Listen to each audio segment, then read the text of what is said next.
Perfecto. Primero que nada, agradezco especialmente la invitación de PENUMA. Y bueno, para un sistema de comercio global e inclusivo principalmente, lo que debe tener en consideración no son solo factores de carácter de índole económico, sino carácter también social, medioambiental, tener en cuenta a los productores locales, especialmente a aquellos pequeños productores que tengan acceso a las cadenas de comercio global, pero respetándose siempre el medio ambiente, la preservación y una adecuada explotación de los recursos naturales. Por eso es esencial una intervención del Estado para proteger, para regular y para que implemente regulaciones adecuadas, fuertes, estrictas y todo eso se hace como son problemas de carácter que trascienden las fronteras.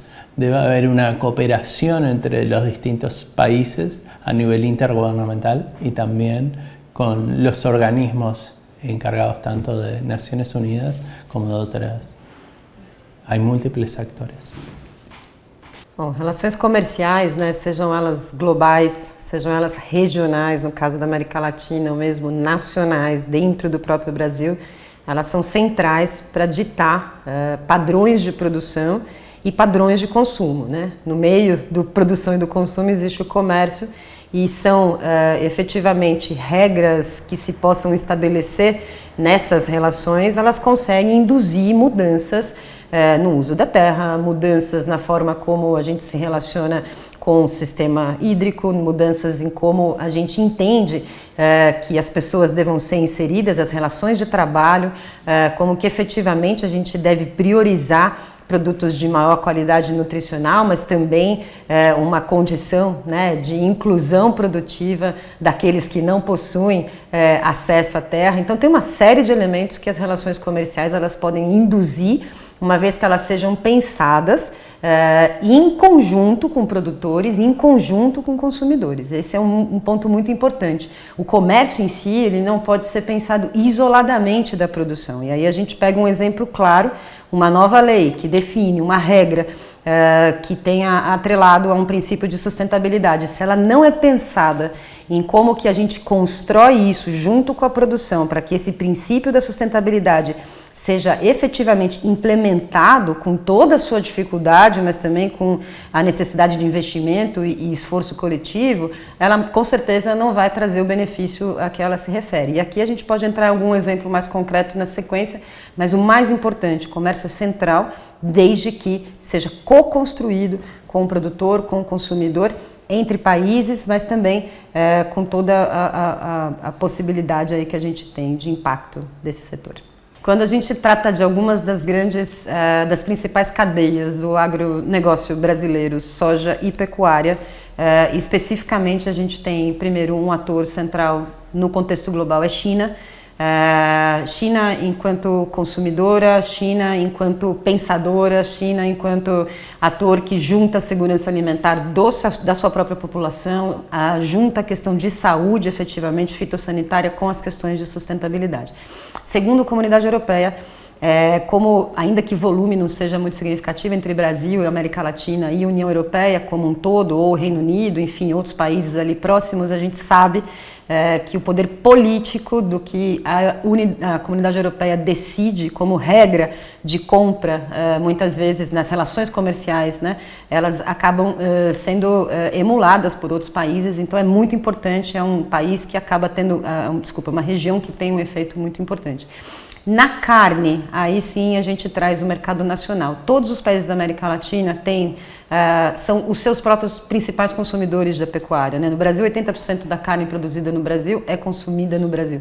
Na Amazônia, 30% da carne produzida na Amazônia, que é o principal elemento de desmatamento da Amazônia hoje, é consumida pelas cidades amazônicas. Então a gente precisa envolver os atores nacionais, governos subnacionais, governo nacional, compra pública, a merenda escolar, compras institucionais, grandes compradores, são atores, empresas, hotéis, hospitais, são atores extremamente relevantes de serem envolvidos. Então, governos, grandes compradores, setor financeiro como um todo, que muitas vezes é quem investe na agricultura, né, que estabeleça também uma parceria de construção de uma nova forma de produção. E volto a dizer, governo, seja da China, seja da União Europeia, Estados Unidos, seja brasileiro, subnacional, grandes compradores, empresas, traders, qualquer um que assumir um compromisso de compra, se fizer isso de uma forma coordenada, numa governança público-privada, vai ter muito mais chances de ter um resultado do que toca realmente ao que importa. 1,5, que é o graus, né, que é o nosso Acordo de Paris, desmatamento reduzido ou até 0 até 2030, que é uma meta que todos nós perseguimos, e o que a gente traz aí de proteção e reversão de perda da biodiversidade como condição mínima para a gente, de fato, seguir como um projeto aí, né, de humanidade, né, nessa nosso planetinha Terra. Para mim, comércio justo, responsável, ele começa no momento que nós escutamos os diferentes setores da sociedade, desde os coletores, no caso das nossas operações na Beraca, até os nossos clientes finais, identificando essas necessidades e promovendo ações que vão de encontro, criando assim conexões, criando pontes. Na minha visão de futuro, eu vejo que um ambiente onde os consumidores estejam mais atentos às questões de legislação, de regulação e de respeito ao desenvolvimento social e à biodiversidade vai ser uma realidade, e que as empresas que tiverem inseridas nesse ambiente terão uma vantagem competitiva para que tenham um ambiente sadio de negócios. Eu acredito que a primeira parte da resposta a essa pergunta tão desafiadora é que a gente tem que colocar o ser humano, né, o sujeito, no centro das discussões sobre comércio, sobre como se moldam os sistemas alimentares, e isso implica, pelo menos, envolver os determinados atores, né, governamentais e não governamentais, públicos e privados, criar as condições para que os atores da sociedade, em geral os mais vulneráveis, possam ter sua voz escutada, possam ter seus interesses colocados dentro das discussões, possam ter condições de expressar dentro das negociações comerciais, dentro das políticas públicas, as suas perspectivas, as suas demandas, as formas a partir das quais o peso, o custo da transição agroecológica não recaia somente sobre eles, né? Então aqui eu acho que se trata, em alguma medida, de compartilhar a responsabilidade, os custos e os benefícios desse processo de transição que é tão necessário. Uma transição ecologicamente mais viável, uma transição justa, que permita fazer dessa atividade que é essencial, né, que marca o próprio ser humano. O ser humano sempre comerciou, sempre comercializou, trocou coisas.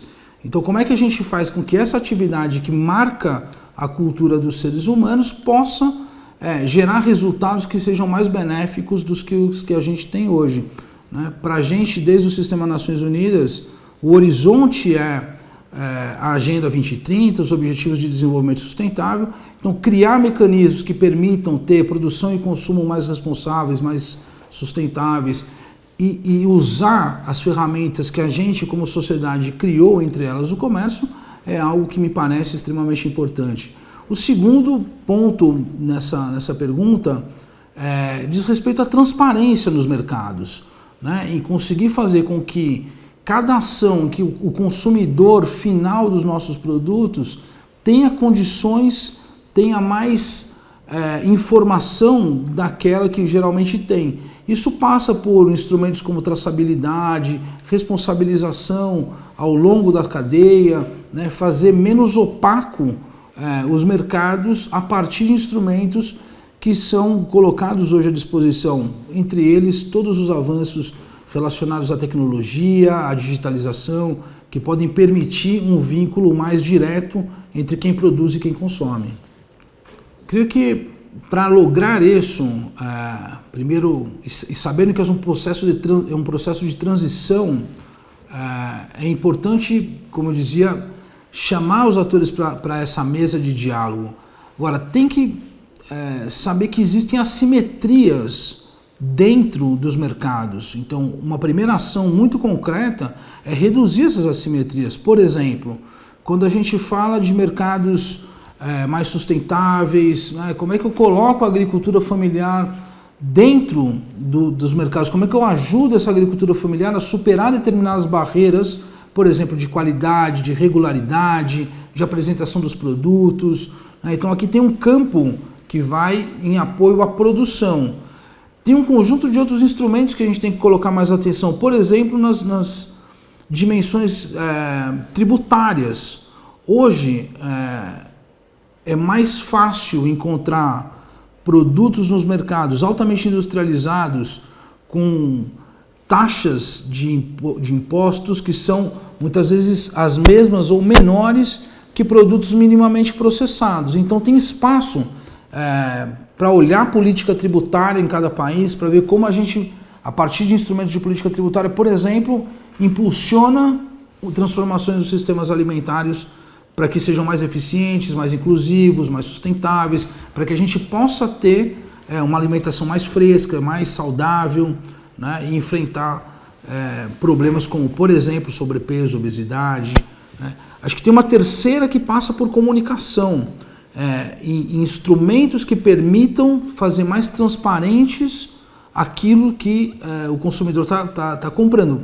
Por exemplo, desde a FAO a gente impulsiona muito as políticas de etiquetado frontal de alimentos, né? É um tema que alguns países da região foram avançando bastante e que ajuda a ir moldando determinados tipos de tomada de decisão do consumidor, que ao saber o que tem naquilo que ele está comprando, pode tomar uma decisão mais informada. Por último, acho que tem uma dimensão um pouco mais ampla, que é do próprio comércio intra e interregional, né? Dá uma boa olhada para as barreiras tarifárias e não tarifárias, para os estándares, conseguir colocar os países em mais harmonia. Isso é algo que a gente sim consegue fazer na América Latina e no Caribe. Tem muita tradição de trabalho conjunto entre os países da região que deveriam ser mais aprofundados, melhor explorados, né? A gente aqui, por exemplo, 15% das exportações agroalimentares da região vão para dentro da própria região.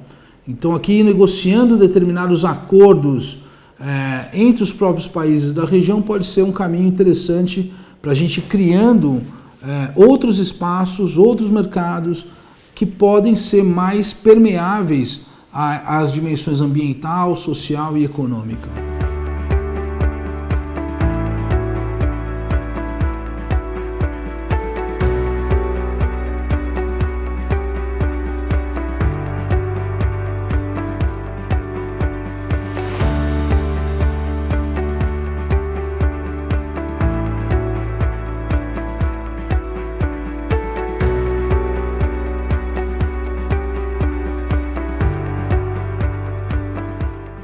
Um comércio que seja inclusivo, que seja sustentável, ele primeiro não pode estar associado a nenhum tipo de problema ambiental, como nós temos hoje no Brasil. Nós temos muita agropecuária acontecendo aqui, envolvida em desmatamento, envolvida em tomada de terra, em violência, algumas inclusive com situações de trabalho escravo. Então, o primeiro passo é retirar todos esses problemas da produção agropecuária brasileira. E a gente precisa também incluir os saberes e respeitar as populações tradicionais, incluir os seus saberes, toda a tecnologia que eles desenvolveram na produção de alimentos, os pequenos agricultores que tratam a terra e que sabem como tratar a terra há muito tempo, há séculos. Essa agricultura, ela precisa ser respeitada, incentivada e ela não pode ser ameaçada pela agricultura de grande escala. Então, nós precisamos ter o direito dessas populações, dessa agricultura tradicional, da agricultura familiar, do pequeno agricultor, extremamente respeitados. A gente precisa incentivar também a agricultura que, de fato, coloca comida na mesa das pessoas. Então nós precisamos olhar com muito mais carinho para aqueles produtores locais, aqueles que muitas vezes fazem do plantio, do cultivo da terra, uma fonte de renda importante, não só para a sua família, mas para o seu município, para os seus familiares e para aquela região. Muitas vezes esses pequenos agricultores eles são ameaçados pela agricultura de grande escala. E por fim, para ser sustentável, essa agricultura ela também precisa de carinho e ela precisa de cuidados ainda mais em tempos de mudanças do clima. Elas precisam receber programas de adaptação, elas precisam receber programas que façam dessa agricultura uma agricultura mais resiliente, uma agricultura que vai sobreviver e vai conseguir encarar de frente os novos desafios de um clima ainda mais extremo. Infelizmente, essa é a nova realidade do planeta e a gente precisa se adequar a ela, principalmente a agropecuária e principalmente aqui no Brasil.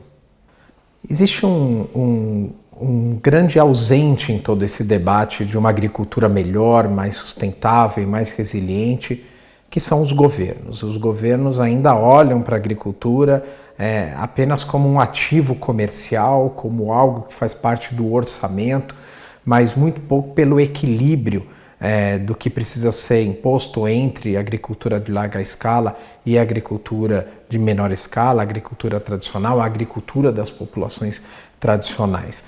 O governo também precisa ter uma linha especial, e eu digo isso com muita atenção aqui para o Brasil, para a adaptação dessa agricultura. Não adianta a gente esperar que esse setor vá se regular por si, com instrumentos próprios. O governo é ator fundamental para capitanear tanto essa regulamentação de bom convívio, quanto para fazer essa adaptação. Nós precisamos olhar para principalmente para aquelas populações tradicionais que têm tanto saber e tanto a nos ensinar. Eu acho que o maior ativo que um país como o Brasil tem dentro da sua agricultura são os agricultores familiares, são os pequenos agricultores, as populações tradicionais como as populações indígenas. Eles são a base do conhecimento da nossa agricultura, das nossas tradições agrícolas. Eles precisam ser mais respeitados e mais incentivados e precisam ser incluídos em todo e qualquer debate sobre o futuro da nossa agropecuária. Falar de um comércio inclusivo, sustentável, não é uma tarefa simples. Nós estamos falando de um tema que vem tendo e vai ter cada vez mais importância internacional, né? Os fluxos comerciais só tendem a se intensificar, a crescer. Nós temos hoje um conjunto de atores empenhados em discutir as regras do comércio internacional. Há uma enorme complexidade e uma enorme conflitividade quando se trata de discutir as regras do comércio, porque são muitos interesses econômicos, geopolíticos e mesmo éticos. Então, nós estamos falando de algo que envolve uma multiplicidade de dimensões, que envolve um mosaico de interesses de diferentes ordens, tremendamente difícil de se manejar, mas eu, por um lado, sou otimista em relação a isso, porque se nós compararmos esse debate hoje com o que nós tínhamos 30 anos atrás, quando começaram a se intensificar essas discussões sobre comércio internacional, o que nós temos hoje é uma inevitabilidade de trazer para essas discussões os temas de natureza ambiental, ética e social. Me parece que para os próximos anos, esse tema da sustentabilidade e da inclusão é absolutamente incontornável e cada vez mais países, empresas, consumidores e agentes financeiros têm tentado se orientar, ainda que em perspectivas muito distintas, por esse tipo de preocupação, né? Acho que o que cabe a nós fazermos é exatamente procurar ampliar o campo de convergência entre esses vários atores. Muita gente pode dizer, bom, mas os avanços têm sido muito pequenos, insuficientes, e eles têm razão. Mas esse é um campo, me parece, no qual a gente tem que medir os resultados. Os nossos passos são dados e contados em termos de décadas e não de anos. Então, há duas grandes questões aí. A primeira delas é acelerar essa curva de aprendizado a respeito de como fazer com que o comércio internacional seja mais responsivo em termos ambientais e sociais, acelerar o processo. E o segundo é fazer com que as nossas ações sejam menos experimentais, sejam menos pulverizadas e que a gente possa ampliar o espaço de consenso e de convergência entre os vários agentes. E talvez isso comece justamente buscando respostas compartilhadas para o que significa sustentabilidade na agricultura e para quais são os caminhos para se promover a inclusão. Veja, começando pelas ações, eu não tenho uma resposta pronta para isso, mas algumas coisas me parecem muito necessárias. Então, uma delas me parece ser melhorar a base de conhecimentos e de evidências a partir da qual os atores possam tomar melhores decisões. Nós falamos bastante hoje e cada vez mais sobre sustentabilidade e inclusão, né, na agricultura mundial. Esse é um setor, uma área absolutamente estratégica, né, tanto pela importância que tem o setor agroalimentar nas emissões globais responsáveis pelas mudanças climáticas. Também é um setor absolutamente estratégico pela quantidade de agricultores e de pessoas trabalhando na agricultura que nós temos no mundo hoje, e em particular nos países mais pobres. Mas a sociedade e o debate público em geral ainda não tem uma boa consciência a respeito disso. Muita gente, infelizmente, ainda vê esse debate como algo, por assim dizer, ideológico, algo do campo das ideias, do campo dos valores.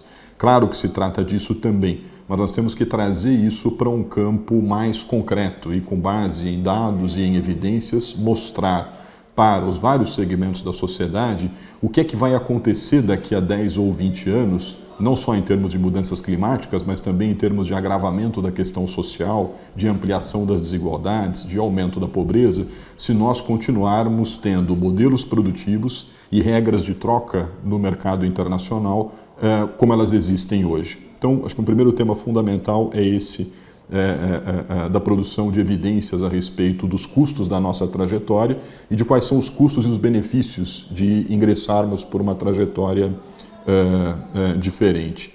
A segunda coisa que eu acho tremendamente importante é que nós tomemos a diversidade a sério, né? Nós temos hoje muitas agriculturas no mundo. Nós temos hoje no mundo diferentes caminhos e vias para uma transição sustentável e não vai ser com base em apenas um modelo tecnológico, em apenas um tipo de ator, em apenas, enfim, um caminho ou uma via que nós vamos conseguir essa transição para a sustentabilidade. Então, me parece fundamental tomar a diversidade a sério em todos os sentidos. No sentido de reconhecer a diversidade de agriculturas e de modos de vida que existem no mundo contemporâneo, no sentido de reconhecer a diversidade de atores e no sentido de reconhecer a diversidade de trajetórias e de estratégias que podem levar a um mundo mais sustentável. Terceiro tema importante, me parece, é nós conectarmos melhor as formas de complementaridade entre Estado, sociedade e mercados. Uma transição desse tipo não vai ser obra exclusiva do poder público. Infelizmente, a experimentação que nós temos no âmbito da sociedade civil, ela é tremendamente inspiradora, mas ela é insuficiente para sozinha mudar os grandes sistemas internacionais. E o mercado pode muita coisa, né? Mas ele não pode tudo. Então nós precisamos da sociedade, precisamos do Estado e sim precisamos dos atores privados para construir agendas que, a partir das especificidades de cada um desses segmentos, possam afirmar esse campo de convergências comum. Isso, num certo sentido, responde também, ainda que de maneira muito modesta, a outra parte da pergunta que dizia a respeito aos atores. Eu acho que nós vamos precisar cada vez mais de uma diversidade de atores que estão nesses três domínios, Estado, sociedade e mercados, para que cada um, a partir dos seus conhecimentos, das suas experimentações, possam estar contribuindo para construir esse campo de convergência e acelerar a transição para um mundo, para uma economia, para uma sociedade mais inclusiva e sustentável. Bom, um comércio sustentável, responsável, ele precisa entender e reconhecer os impactos negativos, ou seja, reconhecer as externalidades da atividade produtiva e do comércio em si, né? Tudo que engloba o comércio, que é a produção desde o campo até a industrialização, até o transporte, enfim, todas as etapas que configuram o comércio de uma mercadoria. Então, um comércio responsável que caminhe rumo à sustentabilidade precisa reconhecer as externalidades negativas. E por externalidades negativas, aquelas que não necessariamente é uma indústria diretamente que provoca. Na parte desse elo da cadeia é muito importante reconhecer isso, porque é uma saída muito fácil dizer, não, mas não sou eu o agente, então eu não vou agir sobre aquele tema.